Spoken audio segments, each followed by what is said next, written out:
I am so glad to share space with you. Thank you. I really am. I really am. The first time I heard you speak, I was captivated. You spoke to my heart, my friend. And I think I'm one of your fangirls in one of those ways, you know what I'm saying? So I am so glad that you are here. Amie, from my understanding, you are in Arizona. Yes. And you consider yourself a emotional resiliency coach. Yes. But you also have a lot of other qualifications, experiences. And what I was really interested in is that you do EFT and card readings as well. Mm-hmm. So would you consider yourself an intuitive? Absolutely. Absolutely. That's the basis of all of it. It was learning to tap into that intuition coming from a space of I had no idea what that even meant. Like most people, I've heard, that gut feeling or mother's intuition, but not correlating a spiritual intuition. And the way I started tapping into that is through, I started seeing a psychic medium at like 31 years old. And she's telling me, I'm sitting in front of her. I'm a mess. I feel broken. I feel lost. I'm pissed, like all of it. And she's like, oh, you're a healer and a teacher. And I was like, fuck you, I am. Like, do you not fucking see me right now? I'm actually very, very broken and I'm actually falling apart. What the fuck are you saying? That's right. I was just like, I just the look on, I'm sure the look on my face and my jaw dropping. I'm just like, are you serious right now? I have a background, just so you know, I have a background of being introverted. Okay. So Interesting. introverted, shy, timid, intimidated, and I don't want any kind of focus on me. I don't want responsibility for anybody else's shit. I was like, no, I am not. And I never will be, right? That word that gets us in trouble all the time.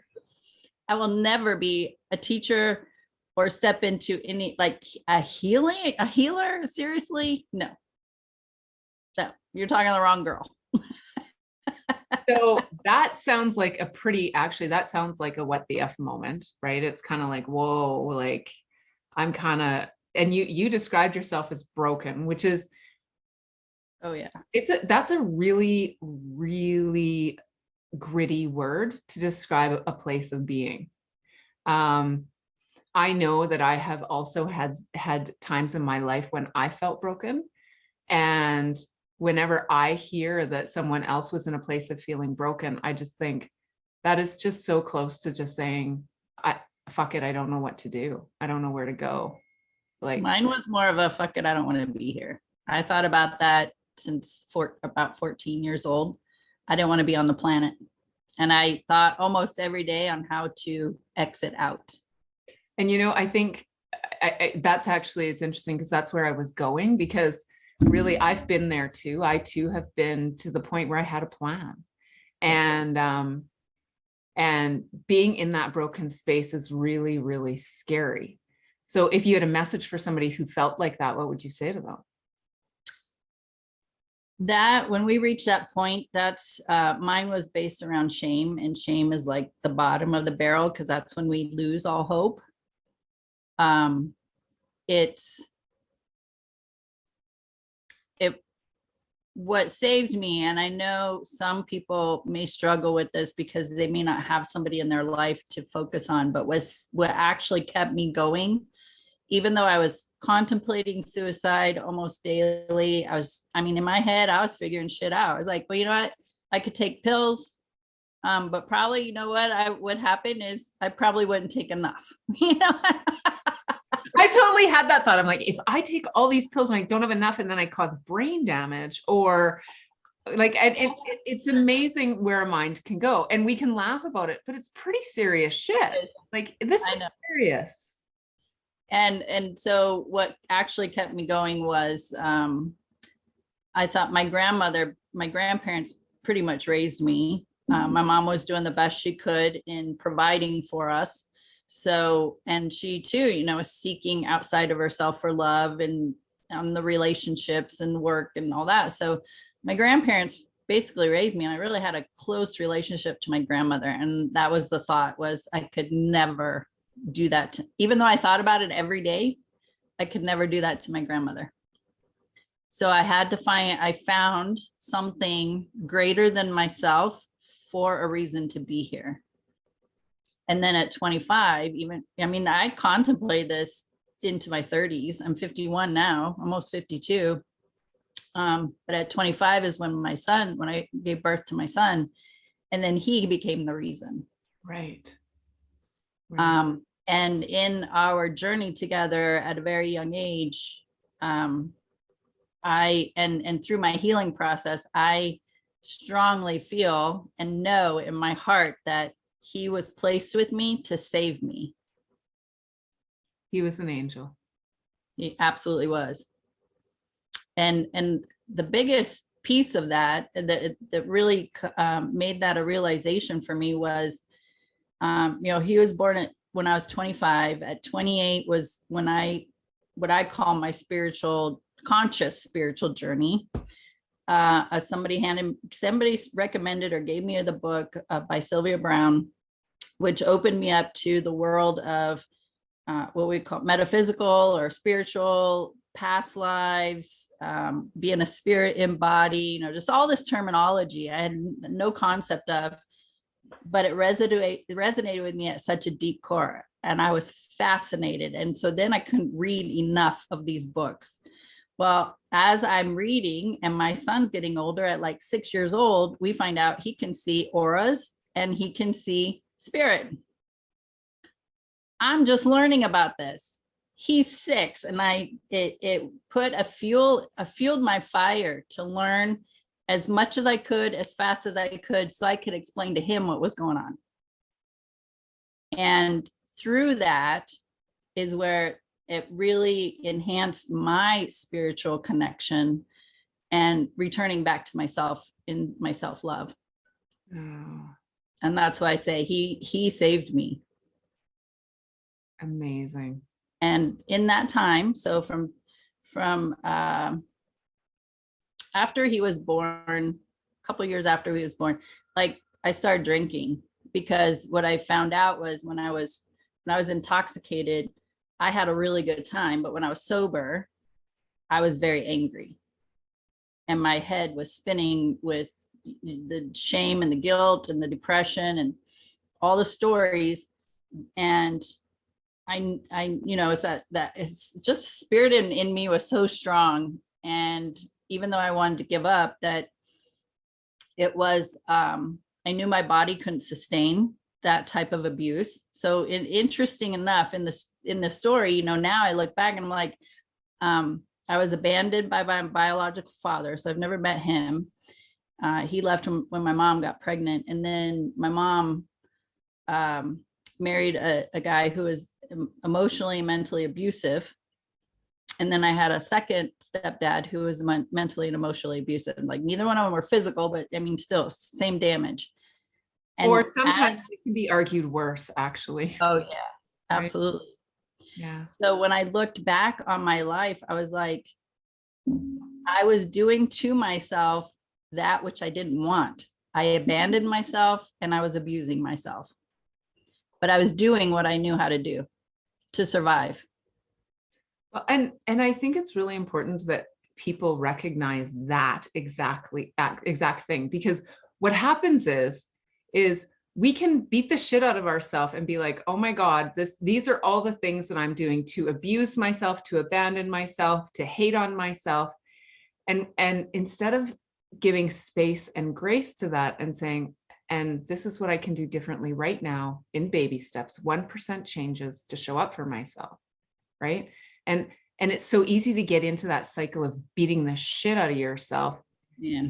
And instead of saying, that has happened for a reason, right? And that's that, what the fuck, what's this for?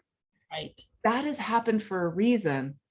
Like your son came into your life for a reason. You had those experiences of of childhood, as traumatic as they were, and I do honor that you're sharing that you did have a traumatic childhood. And you know, it's important that we not dismiss the trauma of our past. And yet at the exact same time, there is a possibility to find the silver linings and the what's this for, because it sounded like a lot of this was that spark in your spiritual path. And now you're a healer. And now I'm a speaker and a teacher and a healer. I just laugh about it all the time. I'm like, how'd this happen? She was right. Okay, I have to share this story with you. I have seen many psychics and many mediums over the years, and I've had some really beautiful experiences. And one of the things that has been a common theme whenever I have spoken with a psychic or had my cards read or whatever, I always get this same message, that I should either stare at a candle, or I need to meditate more. I need to spend time in stillness. And I'll be the first to admit I don't like spending time in stillness. And so this last time we were in New Orleans, and I was just drawn to this woman on the street who was doing readings, and she was just awesome. She had the coolest vibe ever. And I sat down, and she's this larger than life Black woman, and her fingers were covered in rings, and she just had this glorious energy about her. Like, I was drawn to her. And she gave me a reading. And the only thing I remember from that reading was at the very end, she looked at me and she said, "You need to start staring at a candle." And I flew off the fucking handle. Peter was right there and he was laughing at me. And I'm like, I'm so sick of the universe telling me this. I am so done with this. I don't need fucking candles. I don't need to meditate. I need to get shit done. So since then I have, had a hard crash, and I meditate at least once a day. Yeah. And I always have candles happening. So maybe I finally surrendered a little to what the universe is saying. No, never say never. Telling you. Never say never. Don't never. Say it. Oh my gosh. Oh my gosh. Okay. So I had another question for you. Okay. You, on your website, I was looking at your website, and one of the things that you talked about is the nudges from spirit. And so I know what nudges from spirit are, but I think often a lot of people don't even know when they're getting nudges from spirit. And there's a lot of power in and growth that comes from those nudges and from spirit. So will you share with me how you describe that experience? Okay. Most of the time I use examples or stories to explain things. I'm a storyteller. I'm like, you have 2 hours. So, nudges from spirit are those moments when you know something, or you know you should be doing something, or do something different, or move in a different direction. Take a right when you go to work instead of a left like you normally do. It's just those little subtle messages.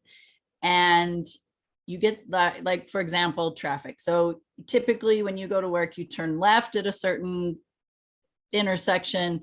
And today it says, something says turn right, and you don't. Well, you go ahead and turn left, and now you're caught in an accident, or you get in an accident, or something happens, and you're like, "God, I should have listened to that. I knew I should have turned right." I've done that countless times in my life, countless. Right.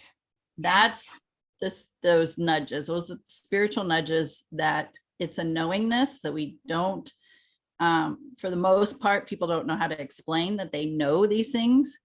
But if we learn to understand that spirit is energy, so we're energy, everything around us is energy. So when we transition from this physical body, we're returning back into an energy form that we can't see, but we can definitely feel, and we can still communicate with. And so I call it my universal team. My universal team includes all of spirit.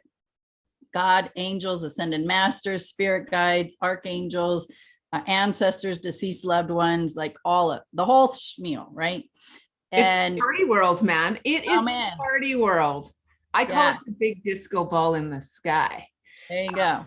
Yeah, it is. It's the party world. I love it. Yeah. And so it's I call it also the spiritual GPS system. So when we're in tune with our spiritual GPS system, then it actually helps us navigate life. That's our support system. Like I could depend on you for support, but what happens when you're no longer around? Now what? The spiritual GPS system is for life. It's until we take our last breath. It can't be taken away. And so learning to that was a huge piece of this journey, was learning about spirit, learning about connecting with spirit, the intuition. So, you know, your clairvoyance, claircognizance, clairsentient, clairfragrant, clairaudient, like all the clairs, all our sisters. Learning to tap into those, and everybody has those abilities. Typically you have one that is the strongest, and when you nurture that, so mine's clairsentient, which means I'm a feeler. I feel energy and I feel stuff in my body, that the more I tapped into that, listened to it, was in tune with it, the rest of them opened up. And it's so, now I find it's like so much fun because I'm listening more and I'm not, you know, bumping my head all the time. But what helped me do that in my journey was after 3 years of seeing this psychic medium and her telling me for 3 years that you're a healer and a teacher, and me telling her no, this one time she just chewed me out. She gave me a what for, up one side, down the other. And like, we're arguing about it. And then finally I said, fine, I'll do it. Right. I was so mad. She goes, just start practicing with your friends and family. Fine. So I gave into it. But what I recognized was that it really made me be present, because I was tuning into somebody else's energy in their space. And then that unfolded into me experiencing, when I'm doing energy work with somebody, experiencing their physical discomfort in my body. So then that became a tool that I use that as guidance. It doesn't mean I take on their pain or their discomforts. It just means this is a guidance tool that I can utilize to help me navigate their body and their energy. Once I acknowledge it, I'm like, okay, my right shoulder's hurting. I know this isn't mine. You can take it out of me now. And it's like gone within seconds. So this is when like the whole world of energy opened up to me. It was so fascinating. And I just love it. To this day, I just love it. I love how our brain works. I love the energy. I love spirit. It's just so fun now. Isn't it so incredible? Like, you're talking about spirit, and I know that I may have listeners who are religious or are spiritual or none of the above. And I have always leaned very hard against, I will say, or resisted traditional Western religion, and always felt a spiritual knowing. I've always been intuitive. And as I step more authentically into myself and trust myself more, I'm getting more downloads and more information and more clarity, which is amazing and also super scary. But you know what, you're like, as you're talking about it, about energy, like, there are so many realms, if you will, that we try so hard to stay so concrete in this world. And you know, like, we know, for example, of the 5 senses, which I always find really funny, because we stopped at 5. We just gave up. It was like, that's it. That's all. We've got 5 senses. And yet we know intuitively that we have more senses than that. We just haven't been able to label them because we can't concretely identify what they are like science would prefer, right? That's what I was saying. I was like, it's because they can't explain it. Right. Yeah. Absolutely. And so, and for example, you know, like animals, we know, for example, that dogs clearly have a communication realm that we don't understand, but it clearly exists. They have their own communication plane. And I have a friend who's a dog whisperer, and I find her incredibly fascinating.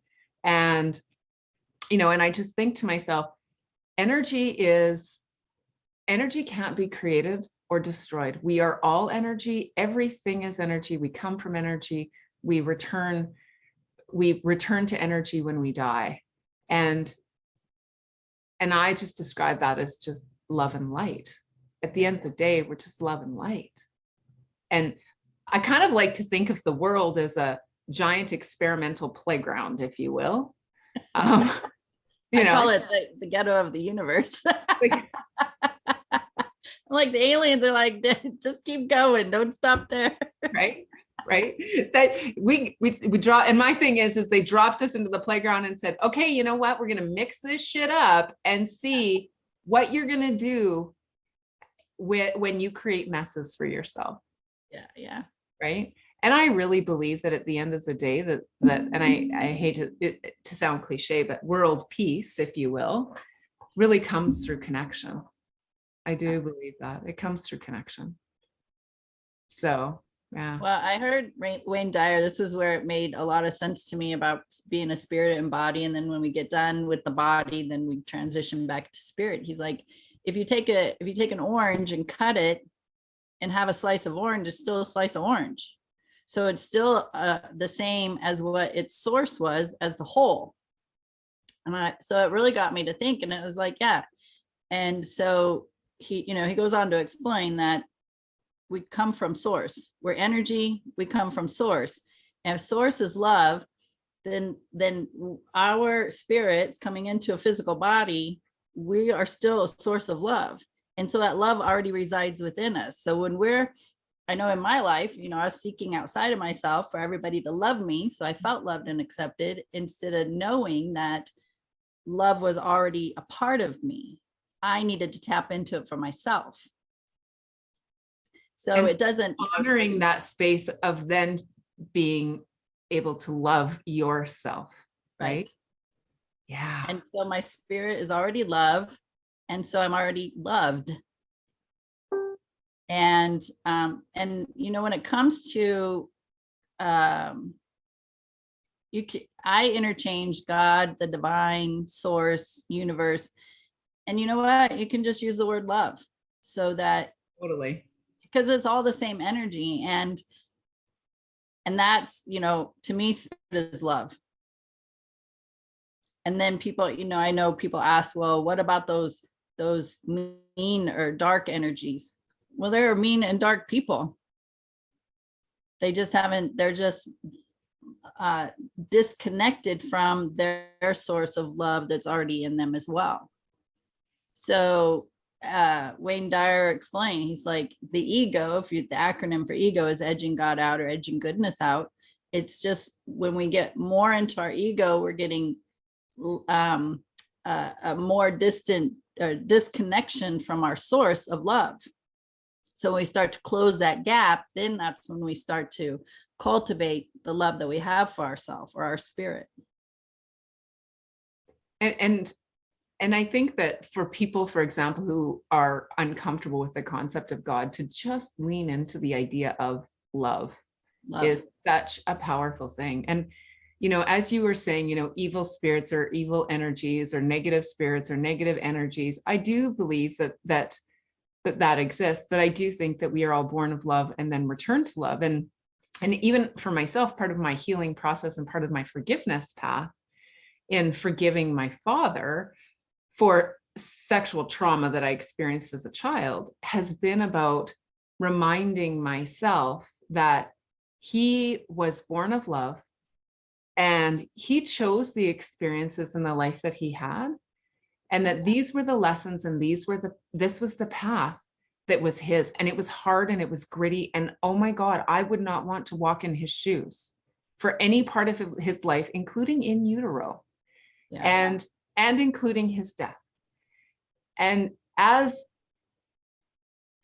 all of this has transpired, as he passed, and as I was trying to come to this place of forgiveness, which I didn't believe I would ever be able to forgive, it was like one day I literally was like, oh, it's actually not that hard to forgive, because he was of love. He had his worldly experience and he returns to love. So actually, I'm able to have a better relationship with him now than I did in his worldly form. Right. Yep. Absolutely. 100%. And I actually do feel that. I truly do feel like I now trust that my dad has my back. Yeah. Yep. And it's the same with the person who molested me. He's in spirit as well. But they still had, even in their own mess, they still had some amazing qualities. Mine was very strong. He was very intuitive. He was very confident, like all the tools that I need, right, to get through this life. But I also want to, the process is that we have to understand that they had a life before we were born. They had a childhood where they had experiences that we may not ever even know about. And so, example of my first stepdad, he was mentally and emotionally abusive. But I know from the stories that my mom told me is that he came from a very intense, abusive family. So in his mind, with me, first of all, not even being his own child, that he felt within himself that what he was doing, it was the best he could do. And he probably saw it as being better than what his childhood was. But then I'm still affected by it from that experience of abuse, right? So it's just knowing that their childhood has affected them, and they're growing up into adulthood. Now they have, children, and freaking nobody has a manual. Nobody knows. And you take, I witnessed this. It's just so freaking amazing, but now I get it. But I watched, like, my mom's the oldest of 6 kids, and how intensely different all of them are. Raised under the same roof, same parents, and they're all completely different. And that, just being around that, and through my journey of healing and stuff, like, my mind starts going, wow, this is so freaking fascinating how we operate. It really is. And also, I think too, as you're talking about that trauma, I mean, absolutely, I know that my dad also had a traumatic past, and intergenerational trauma exists. So who knows how many generations back that trauma existed. And, we are in a position of changing that narrative for the generations forward, right? That's the beautiful piece, right? I know that my children have been raised with so much love, and yeah, you know what? I've given them shit because I'm still their mama, but like, I know that they have been raised with as much love and kindness and consideration and compassion and presence as I've been able to provide them. And I've always said, though, I save plenty of money to put money away for their therapy when they're adults, because I'm pretty sure they're going to have mama issues, because I'm certainly not perfect, and I probably fucked up, and it'll come up. Right. But we do, you're right. We do our best. We do our best. And when we start, you go back to the forgiveness and compassion, those go hand in hand. When you have forgiveness, you learn compassion. It's automatic. And when you are going through your own journey of forgiveness, put your name at the top of the list. Right. Yes. Because, amen, sister. Yeah. Because when you do your own forgiveness for yourself, most of all the other names are just going to drop off the list. You don't need to go to them. Absolutely. And here's interesting. So I'm just going to put this out for thought, because I think about this a lot. And it actually pissed me off when I thought about this. I love talking about people off. It makes you think. Okay. So okay, we're spirited now. You got to understand, I'm putting this together as I'm reading all these books and listening to spiritual teachers, right? This is in my 30s. And this is why it made me mad. So we're spirit and body. We come from source. We're love. We come into the physical body so we can have an earth life. Yeah. Okay. So then it's like, put your name at the top of the forgiveness list. Well, what am I forgiving myself for? I'm forgiving myself for making the choices and decisions for fill in the blank. And you just go back as far as you can. And then it's like, I chose to come here. Right.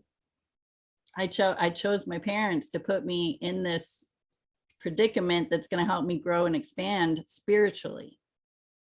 So that's why I was pissed, because I was like, I chose this. Oh my God.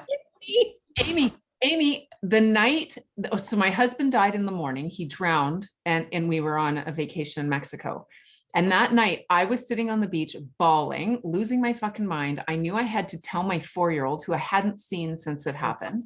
And I was like losing my mind. And as I was having this experience, I prayed, sort of. I had a conversation with the universe, and I said, I just need to be able to move forward with grace and gratitude and joy. And I don't know how the fuck to do it, but I know I have to. And I'm sitting there and I'm like trying to just breathe, basically. And then I have this moment of feeling that this is for a higher purpose. And then exactly, I was so fucking mad, because I was like, this is not the life I chose. I would not come to this life to choose to lose my soulmate, to become a widow at 33, to have a 4-year-old and an 8-month-old to raise on my own. What the fuck? There's no way I would choose this. I wouldn't choose the molestation, right? Or the abuse. I was like, no way. Right? Why would I choose these things? Right. And, and then I'm reminded, okay, maybe these things happen so that we can show ourselves how we can show up for ourselves, how we can spread love and light in those what the fuck moments, in the craziness, in all of the unpredictable shit and glorious juiciness that is life. Yeah. Yep. And that's, when I was molested at 14, that's the question that I had was, what the fuck is this life really? Because I experienced all this stuff, the abuse, the abandonment, the molestation, and then you add the rape and the murders and the all the other stuff. People are unhappy. And so, having these in the parallel of thinking about suicide, asking God, why are we here? Why am I experiencing all this pain? And then I'm going to take my last breath and die? Really? Are you serious? Right? Are you kidding me? Is this a joke? I don't get it. Right. And then we start asking, what's the purpose?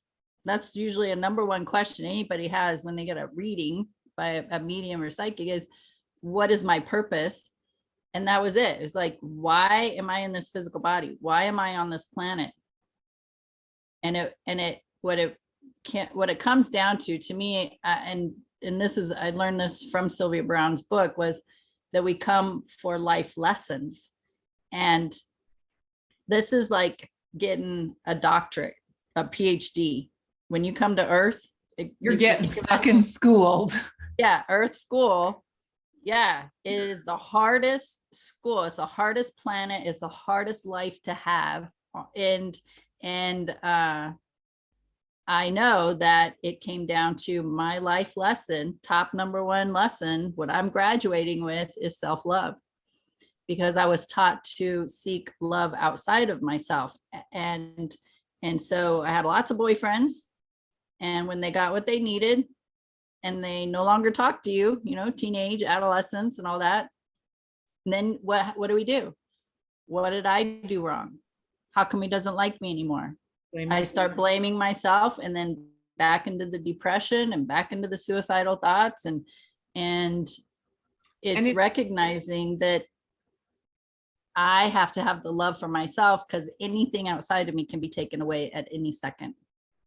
And it's tricky, because when we seek outside approval, we then also reinforce for ourselves that the outside approval is where our worth is defined. So it's how we show up in service to others. It's how we help others. It's how we never say no to others. Right. And then we wring ourselves dry. And I really believe that for a lot of us, especially, I'm going to be honest, women in our age group, we're like, I'm 47. You said you're 51. 51. Mm-hmm. I think there are a lot of women in our age group who are all of a sudden going, I have given so much service to everyone else, and I don't even feel like I know who I am. I don't know what my purpose in life is moving forward. I feel like, and I don't want to say it's a midlife crisis, but I think it's almost an awakening of, I got to figure this out, because TikTok, we actually don't know how much time we have, and we want to make it the best. Right. And it does, Amie, you're so right. It's so powerful when you move into that place of loving yourself truly. And people think that self-love is selfish. Yeah, no, it's got to be selfish. It has to be. You have to put yourself first, because if your cup is empty, you have nothing to pour from. And if I don't have the self-love for myself, so you just think about, a child that you're looking in the mirror, and you got to keep in mind, our thoughts, our words, and our emotions are all energy. Always. So if I'm standing and looking in front of a mirror and putting myself down, you're overweight, you got all that cellulite, you got these lumps and bumps everywhere, you have wrinkles around your eyes, whatever the story is. Right.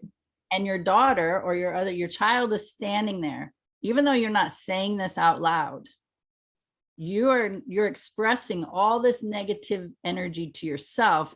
And then you turn to your child and you're loving on them. That energy is it's a confusing message. And even though you're not saying it out loud, a child is very receptive to energy. They can read us like a book, man. They know the truth, but because we trying to protect them, or we're in denial ourselves, we lie to them. Yeah. Right. We cover up what we're actually going through to protect them. We try to filter it, thinking somehow we're protecting them. Yeah. So we're sending these conflicting messages to the children, and then your child grows up and she's got issues with her body, and you're like, I don't understand. I loved her so much, and I poured into her, and what's wrong? What did I do wrong? Right. And it's like, yeah, well, what thoughts were you having in those moments when you were looking in the mirror? Right. Exactly. And people forget about that. They think it only counts if I express it outwardly. And you don't. It's your thoughts, your words, and your emotions. All of it is emanating out all the time. And nobody can deny it, because anybody who says that they are denying it has not had the experience of walking into either a party or a funeral, or even a room where you can cut the air with a knife because of the tension, but nobody's saying or doing anything. Right. All very, very different energies. Right. But that energy certainly exists. Yeah. And come on, my kids know I call it tight face when I have my unperiod, because I don't have a uterus, but I still have the hormones. Yeah. When I have my unperiod, everybody knows. Mm-hmm. And we call it tight face. And tight face is just when my energy is just heavy and off. And quite honestly, it feels like my face is tight. So we call it tight face. So now I'm allowed to say that I have tight face, but nobody else is allowed to say that. Okay. Right. So, but it's an energy. You feel it. Absolutely. And it's the experience of knowing that you experience all, it's the acceptance that all of those experiences of thoughts and feelings and the energy that you feel is allowed to be what it is too. Yeah. And so I want to go back to what you were talking about. You brought up world peace. World peace, to me, can only exist if every person on the planet in the same moment has peace within themselves. Oh my God. I had a conversation almost identical to this with my husband. And that's what I said, because of course we know the world is in a crazy place. And with what has happened in Ukraine and Afghanistan and Sudan, and we can go all through history and the different ways that different races and cultures are being treated, and just the climate of the globe right now, both by way of temperature as well as social climate. You're right. It comes down to that, having the peace within ourselves. So what we think is that country needs to be peaceful and that country needs to be, and these people need to settle down. No, it starts here. I have to be responsible for my space of peace, and you have to be responsible for yours. We can't make each other peaceful. And that's how I call that spreading the love too, right? Because when I love myself, I am more comfortable, more confident, and also more open to loving you. Yeah. And that invites an opportunity for you to love yourself. And that, I think, is that beautiful ripple effect that we can create. Because it does. When we love ourselves, it changes the interactions with everything around us. Right? And then, and you have love, but you also stack that with compassion. So and now humanity. Yeah. Now that person who has cut you off in traffic and flipped you off, you know what? You can just dip down and go, wow, that person's having a rough day. I don't know their story, but you know what? I'm just going to send them some love. The alternate is you get angry, then you get to your destination and you tell your story of how this right. And the anger, and then the energy of the anger or the frustration amplifies the energy of war, Absolutely. of drug abuse, of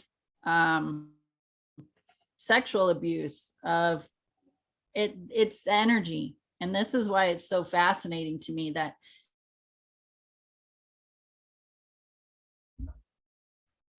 when you're in a space of tight face, you know, the environment is doesn't feel good, and everybody can feel that, right? I witnessed that with my family. I would come home, I'd be happy, I'd be joyful, so good, everything's great, everybody was in a good mood. I come home from work being pissed off, everybody's pissed, we're nitpicking and nagging and right? So I was like, this is real. I didn't even have to say anything. It was just the energy I brought into the house. And I was like, I am doing this. So I would go in the bathroom, no joke. Once I realized how amazing energy is, I would go in the bathroom. I just give myself a talking to. I'm like, look, you're being a real bitch right now. And you need to straighten your shit up and get it together and put a smile on your face and be happy, because you're affecting this household, right? And then I'd start laughing and get myself out and switch my energy up and then go out. Everybody was happy. Never said a word to them, never said anything about what I did. But now all of a sudden everybody's in a good mood. So this is where it comes to taking responsibility for our own energy, the space that the container we're in. And you know what, like I call it raising your vibe, right? And it's so funny, right? Because I whenever I see the stickers or the signs or the posts, good vibes only, I think, well, all vibes need to exist, but good vibes are really nice. Yeah. Right. And so, but it's like, what can you do? Like what you did in your bathroom, that is you talking to yourself and raising your vibe so that energy, the vibration, if we're going to be scientific, but what vibe is vibration. So the energy vibration, raising your vibe and then going back out. I used to do something similar when I worked in child protection. I would go through a process that was different, except I had a spot. I had the same route I always drove home. And I had a red light that I knew that I would almost always hit. And if it didn't turn into a red light, I still went through the mental process of literally unzipping and stripping, imagining stripping off a suit of trauma, if you will. Yeah. And I went through that process. Interestingly enough, I stopped that process when I started working from home, which is a little aha moment for me, because it really wasn't that much longer after that I was diagnosed with work-related PTSD. So maybe part of that was that I had not. I think that we really do need to be mindful in trying to cleanse ourselves of some of those things too, right? Yeah, absolutely. And if you follow, Esther Hicks or Abraham, they just tell you, like, go take a nap. I'm like, okay, I will, because I'm being a cranky ass right now. Well, and as soon as I hear go take a nap, I'm like, I'm not a napper. Don't make me take a nap. But that is a way for a reset, but there's so many other ways. Like one of mine is walking. I love walking. I also journal. I also meditate. What do? You nap. What else? I don't nap a lot. Just when I'm not when I'm listening to my body and my body's feeling low in energy, then I'll close my eyes for a little bit. But yeah, I meditate every day. I call in my angels, my universal team to be with me. I go to the gym at least 5 days a week. I do some journaling. So yeah, I love the moon. So I totally am resonating with the moon. So I'll go out and stand out in the moon. I love the sun. So I'll just let the warmth of the sun on my body, like just whatever I feel like in the moment. I dance, put music on, uplifting music with uplifting words. So typically that's music that you would find on like a Christian radio station. But I mean, I'm shocked. I'm actually shocked based on what I knew as a child for Christian radio and what's today. I really love Christian music that is uplifting and upbeat because it's so positive and so loving. And so there's many songs that I can put on and just move my body and raise my vibration in that moment. Absolutely. Absolutely. And, I think that mainstream music is also, there are quite a few songs in mainstream music that really do talk about spirituality in a different way. And like, for example, there's this amazing dance song I think it's called Higher Power by Tiesto, maybe. And it's one of my favorite ones to dance to. And it's like, you've got a higher power is what, kind of part of the chorus. And moving and dancing and music totally changes the vibe of a space in such a magical way. Yeah. A little secret, I actually have a 3-minute and 33-second dance party with myself every day. Good. And the song that I love it's actually the song that closes my podcast. It's called Shine. And I turn on my phone. I turn it on to video. I very rarely do anything with the video, but it's my way of assuring myself that I'm going to dance the whole time. And I literally dance for the 3 minutes and 33 seconds. And if people like concrete, so people like numbers. So if I'm, for example, vibing at a 2, it's so easy in that 3 minute and 30 seconds to bump it to like a 7 or an 8, just like that. Yeah. It's incredible. And that's awesome. I just want to say it's awesome that you say 3 minutes and 33 seconds because 3 is very significant to me in my life. So there's a reason why we're together. I'm just saying. Right? Driftwood. There's a little driftwood, as Abraham Hicks would say. There's a little driftwood for you, Amy. Right? Confirmation. Confirmation from the universe. I love them. Amie Wade, I am so, so grateful to share space with you.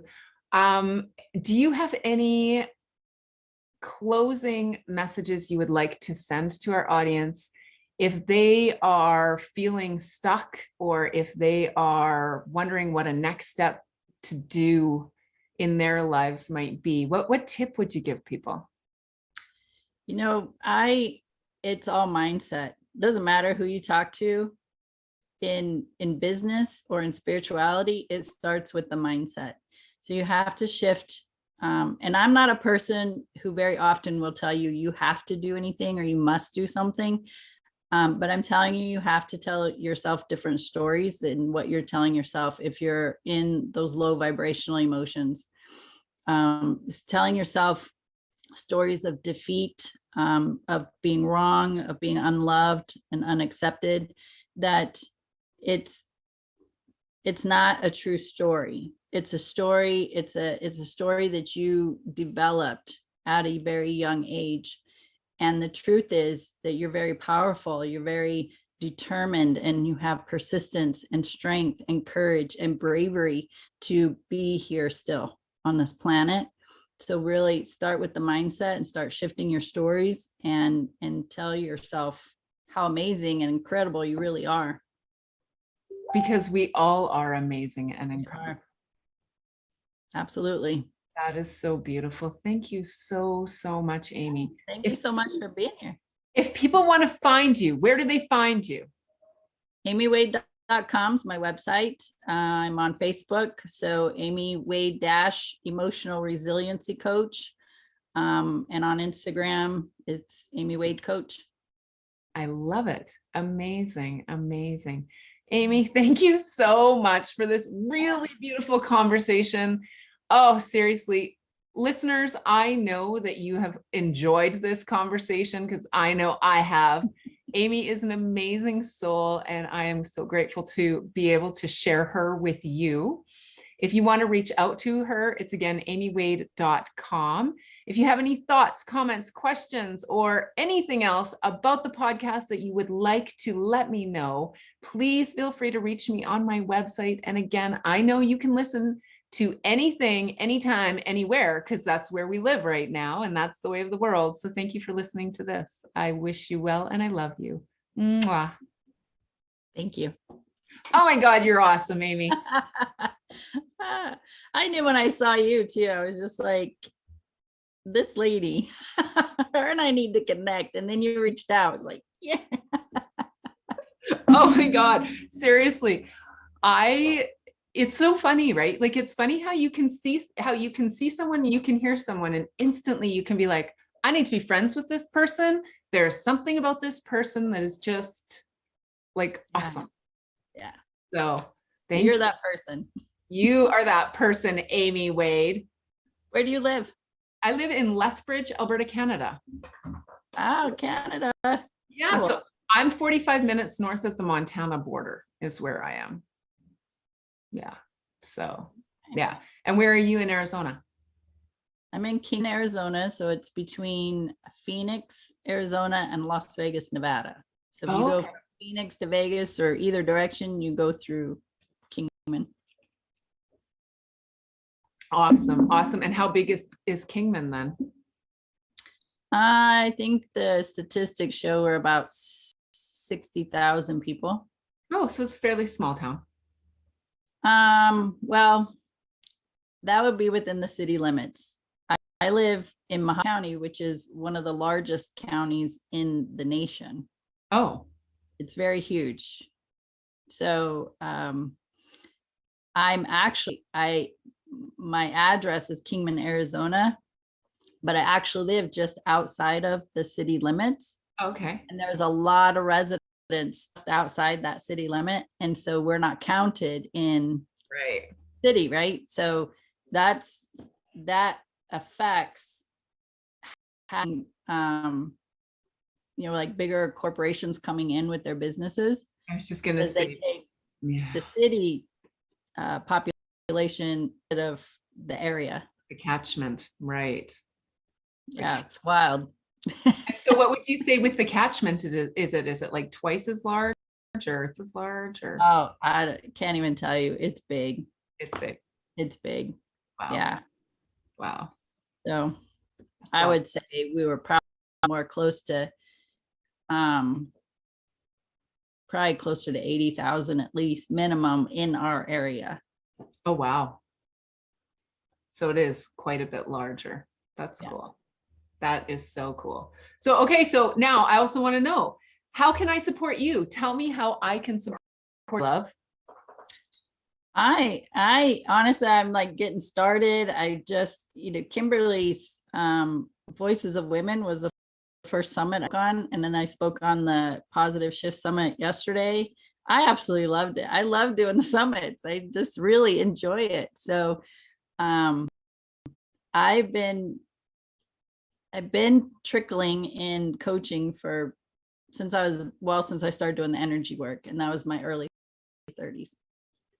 And it was about a year ago, I'm like, okay, I got to get serious. And with the pandemic and shutdowns and everything, I spent more time focusing technology. Right. And yeah, how to get all these things to talk to each other. And oh my gosh, I learned a lot. I was so proud of myself. But so I'm like,